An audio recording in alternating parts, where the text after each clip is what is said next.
नमस्कार दोस्त, अगर आप सब यह वीडियो पसंद आए तो हमारे YouTube चैनल को सब्सक्राइब जरूर करें। नेक्स्ट पार्ट के लिए कमेंट जरूर करें, अपने दोस्त को भी यह वीडियो जरूर शेयर करें। मंदोदरी के सामने जब परशुराम ने रावण को घमंड तोड़ा तो यह एक महत्वपूर्ण घटना थी जो रामायण के महाकाव्य में दिखाई देती है। रावण, जो लंका का राजा था, अपने बल, धन और बुद्धि के लिए प्रसिद्ध था, लेकिन उसकी अहंकार ने उसे अजेय समझ लिया था।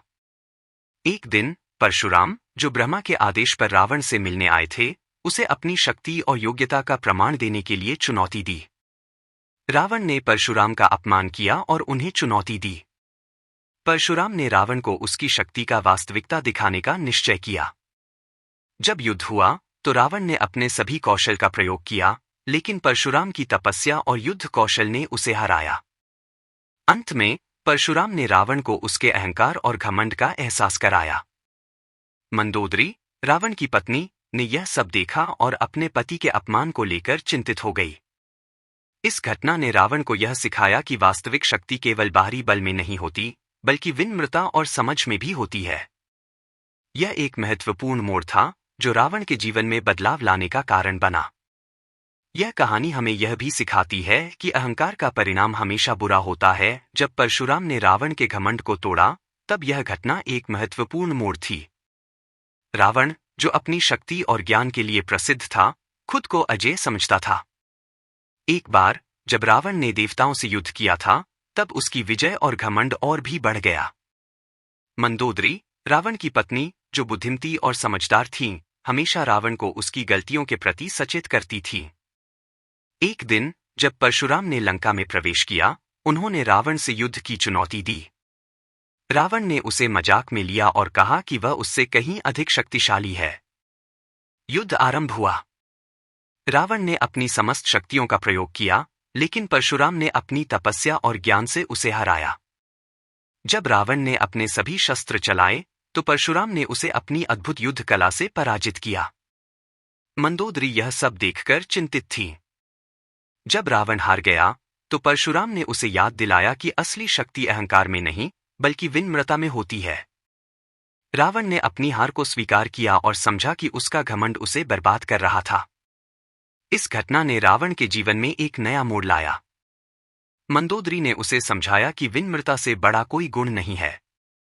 रावण ने अपनी पत्नी की बातों को समझा और अपने अहंकार पर नियंत्रण पाने की कोशिश की। इस प्रकार परशुराम ने न केवल रावण का घमंड तोड़ा, बल्कि उसे आत्मज्ञान भी दिया। जब परशुराम ने मंदोदरी के सामने रावण के घमंड को तोड़ा, तब यह एक महत्वपूर्ण घटना थी। रावण, जो अपनी शक्ति और ज्ञान के लिए जाना जाता था, अहंकार में डूबा हुआ था। वह खुद को अजेय समझता था और देवताओं से भी नहीं डरता था। एक दिन परशुराम लंका आए और रावण को चुनौती दी। रावण ने उनका अपमान करते हुए उनकी बातों को नजरअंदाज किया और युद्ध की चुनौती को स्वीकार कर लिया। युद्ध शुरू हुआ और रावण ने अपनी सभी शक्तियों का प्रयोग किया। लेकिन परशुराम, जो एक महान तपस्वी और योद्धा थे, ने अपनी बुद्धि और कौशल से रावण को हराया। जब रावण पराजित हुआ, तब मंदोदरी, जो इस सब की गवाह थीं, ने अपने पति के अहंकार पर चिंता व्यक्त की।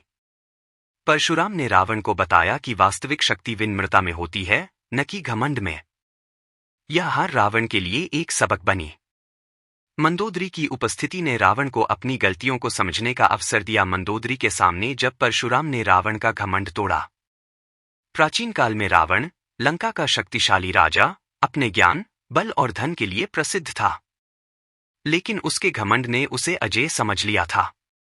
एक दिन जब परशुराम, जो तपस्वी और महान योद्धा थे, लंका पहुंचे, तो रावण ने उनका अपमान करते हुए कहा कि वह उनसे अधिक शक्तिशाली है। परशुराम ने रावण को चुनौती दी और दोनों के बीच युद्ध आरंभ हुआ।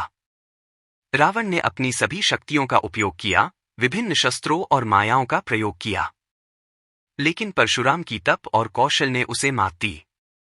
अंततः परशुराम ने रावण को पराजित कर दिया। यह दृश्य मंदोदरी, रावण की पत्नी, ने देखा। वह चिंतित थीं और रावण के घमंड को लेकर दुखी थीं। परशुराम ने रावण को उसके अहंकार के बारे में चेताया, यह कहते हुए कि सच्ची शक्ति विनम्रता में होती है। रावण की हार ने उसे आत्मविश्लेषण करने का मौका दिया। मंदोदरी ने रावण को समझाया कि उसकी वास्तविक ताकत उसके गुणों में है, न कि घमंड में। इस अनुभव ने रावण को सिखाया कि अहंकार अंततः विनाश का कारण बनता है। इस प्रकार परशुराम ने न केवल रावण का घमंड तोड़ा, बल्कि उसे आत्मज्ञान भी दिया, जो उसके जीवन में महत्वपूर्ण मोड़ साबित हुआ। इस घटना ने रावण को यह सिखाया कि अहंकार का परिणाम हमेशा बुरा होता है और विनम्रता और समझ से ही सच्ची शक्ति मिलती है। यह कहानी हमें यह भी याद दिलाती है कि घमंड में इंसान अपने सबसे बड़े दुश्मन को जन्म देता है।